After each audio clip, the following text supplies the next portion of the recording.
Hi, and welcome to today's episode of A Guy with a Razor. Today, we'll be installing a Bluetooth capable winch.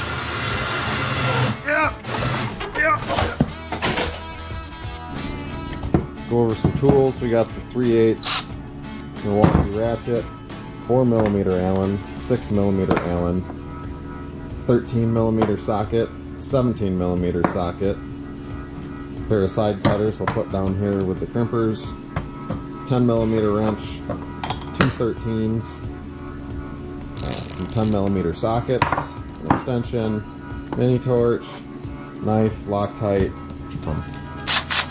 T30 to take the panels apart, T25 to get that lower panel off, and a grabber that I had to take inside and use because the kid flushed something down the sink. So that's not pictured, but that's a good start for what you need. We're installing a winch on a 2023 RZR 900 Trail S. It's a little different than the 20s. I don't know, 16, 14, 13s to 21s. I don't know when they changed them. S's are different than the XPs, and I haven't kept up on any of it, but this one's got a nice junction block up here. We got battery hot, battery ground, and three real nice plug-ins. I did order the old style distribution block. That's in the mail. Fancy Amazon machine for $10. But we have the SuperATV winch, 4,500 pound Black Ops. I think they obviously call it the Black Ops because everything is black, including the synthetic rope fair lead. And we got our large power distribution block, solenoid relay, the hook for the thing. I'm probably going to stop up at the old Harbor Freight. They've got the big fancy cast or billet aluminum, bigger clamp ones. I'll probably pick up that, but otherwise everything looks pretty good. Biggest concern is there is 0 directions that come with this bracket that is supposed to be a direct fit for the 2023 RZR S. So I will do some fumbling around in here, and once I get it figured out, I'll catch you guys up to speed. And without too much looking around, realize we have to take off this lower cover where the winch goes. They are T25 head.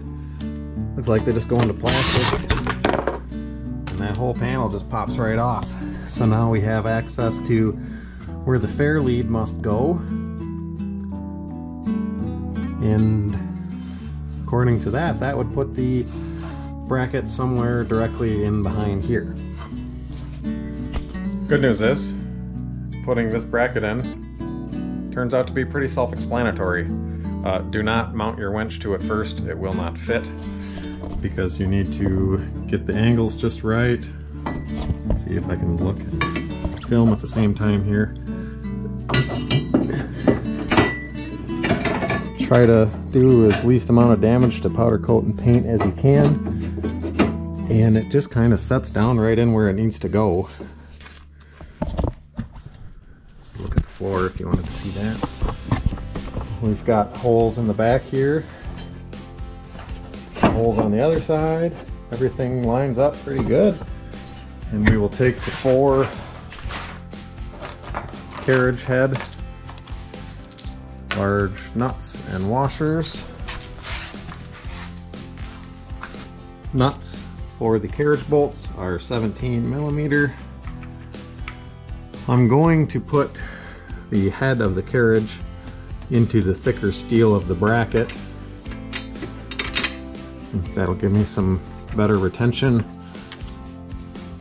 and we will see if the large flat fits in the frame rail.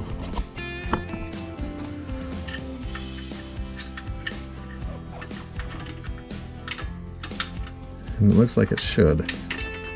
Yes.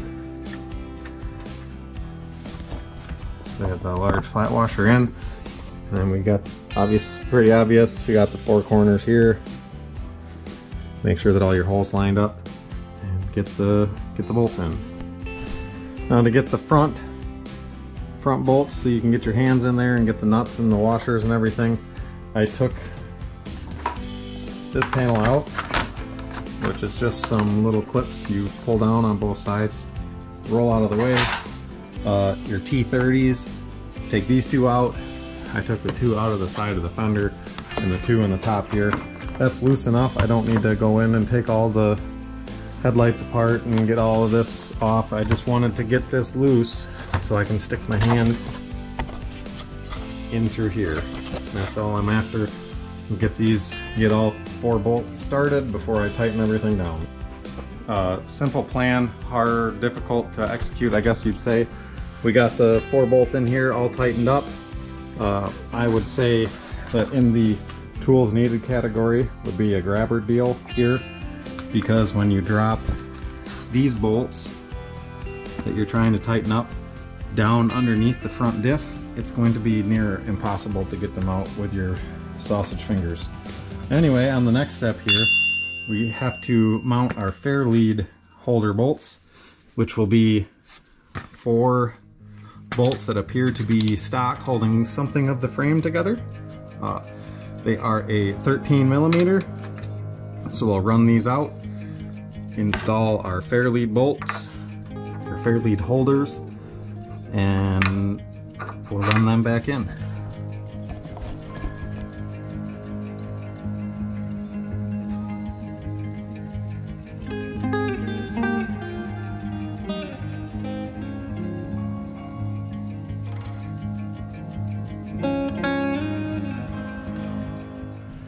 Because I was already right here, I installed the fair lead. You can tighten these up, the back bolts, before you put the fair lead on. It'd be a lot easier. I was concerned about the width, but there's plenty of adjustment, so go ahead and tighten up these brackets first, install your fair lead, and I suppose it's on to the winch time. Well, I would say the next step in this wiring nightmare is to figure out a mounting spot for the relay box or controller box. On mine, I just kind of bolted it to the firewall, we'll call it, on the outside here. I think on this one, I'm going to take this top cover off. I'm going to mount it on the inside of the firewall, and then just run the wires out through the nice plug here, and then I'll cut to length. But to take this off, it's T30, 1, 2, 3, 4. 2 push pins, I already have those out, and then you just lift straight up on your cargo box, and then you lift up and pull out the upper dash cover.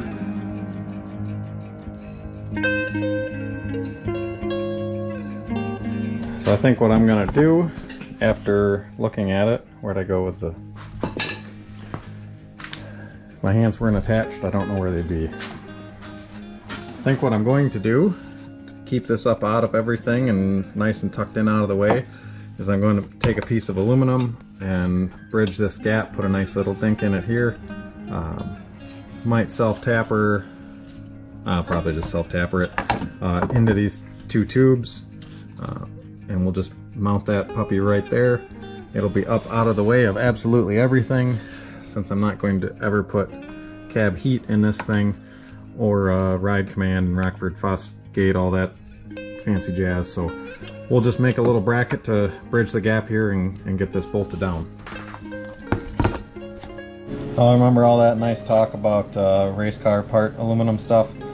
I used the last chunk of thick aluminum that I had to mount the security cameras on the house, so I ended up with some way beefy steel. It'll do the trick. It's just not what I had in mind. So I put some little bends in it. It goes like so.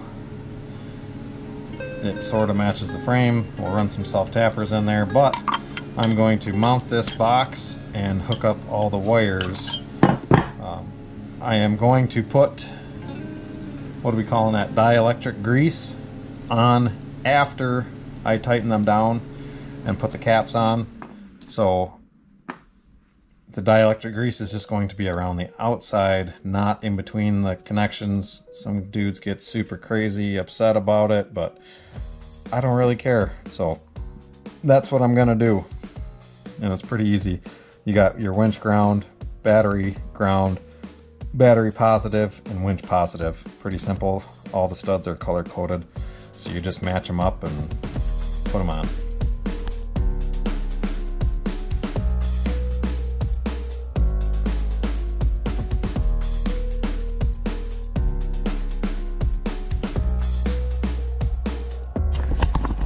Alright, well, I hope that didn't look like as much of a struggle as it was, because that it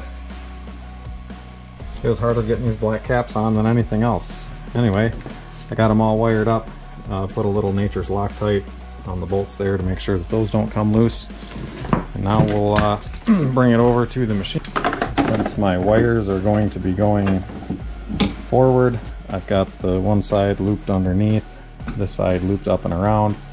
This will go to the controller, and I will get some bolts, self-tappers, run these down into the frame, get some zip ties and some electrical tape, and bind these wires up together so they make one nice big rope, and send them out through the lower plug.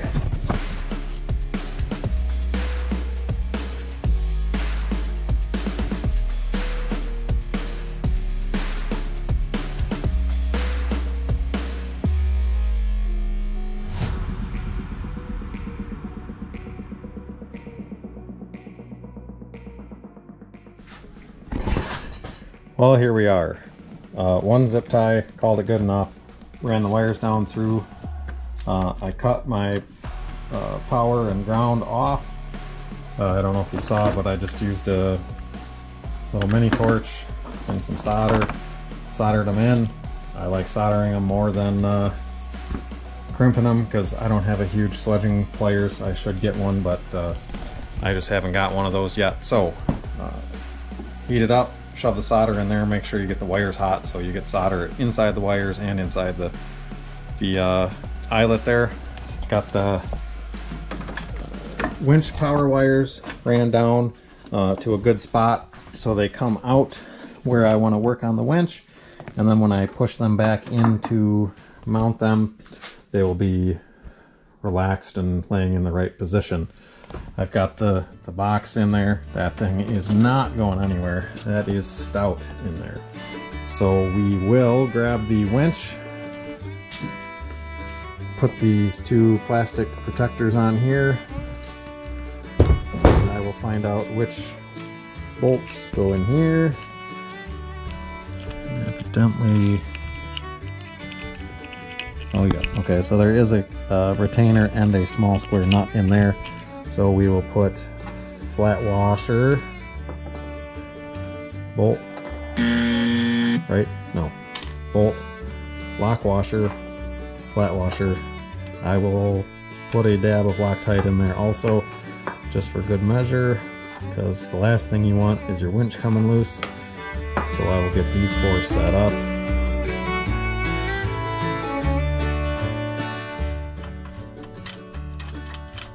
Gonna be that easy? Look at that.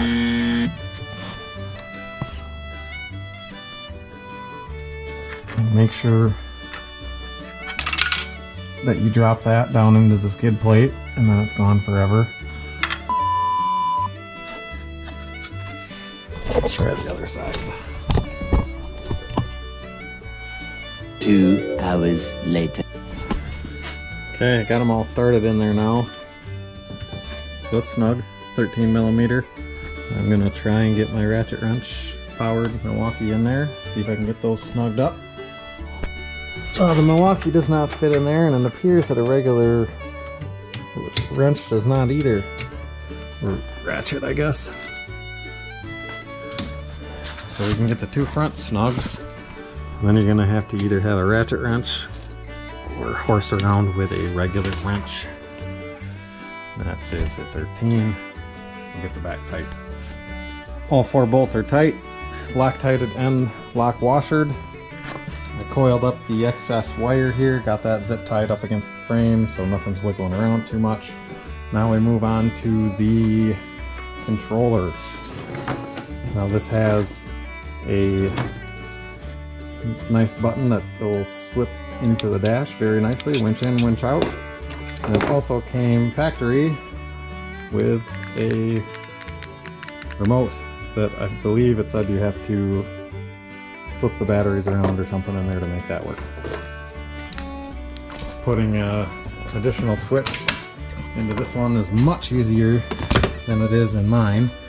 You should be able to send that flying to no man's land. Take the wire, put that through the hole, keep pulling, make sure you can read it, winch in, winch out, slide and push, and snap. Now we will route this underneath, and I'm going to assume that this red wire needs to go to a keyed hot. So back up to our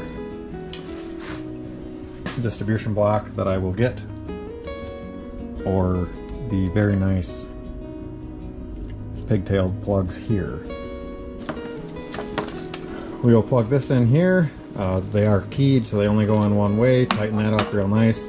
And then this red wire, which I'm hoping I can snake down and through and back up and get hooked into the distribution block or the pigtails here. So my power wire did reach, and again, just for testing it out now until my other stuff comes, I've just got it female spaded onto there to test it out. Come around, turn the old key switch on. Well, we got backlights in here, so let's see. In and out appear to be working. I will now cut the zip tie, holding the end of the cable in. Put it in free spool by turning that lever. Seeing if I can pull some of this out. It's very stiff.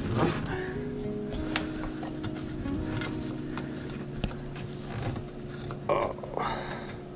Maybe do this earlier in the project so you don't have to try and stuff it through 4 different levels of things. Set you down.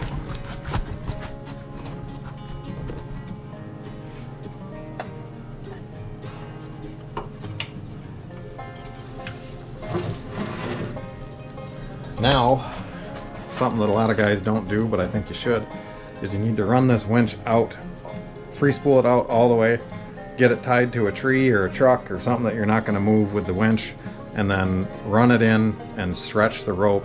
You're going to hear some popping, you're going to hear some banging, but you got to get this rope pre-stretched. Otherwise, you might get into a pickle when you're winching out, and if you got to use it the first time for something sketchy, you're going to wish that it was pre-stretched. Anyway, we'll take this eyelet, get our hook on there, and it does come with a stopper. So we'll put these 4 bolts on here, get that on the end of the rope. Well, first, I'm assuming that this is the cover plate. Yes. So this is the new cover plate since you can't use the original plastic fascia. I would think that Polaris probably has an open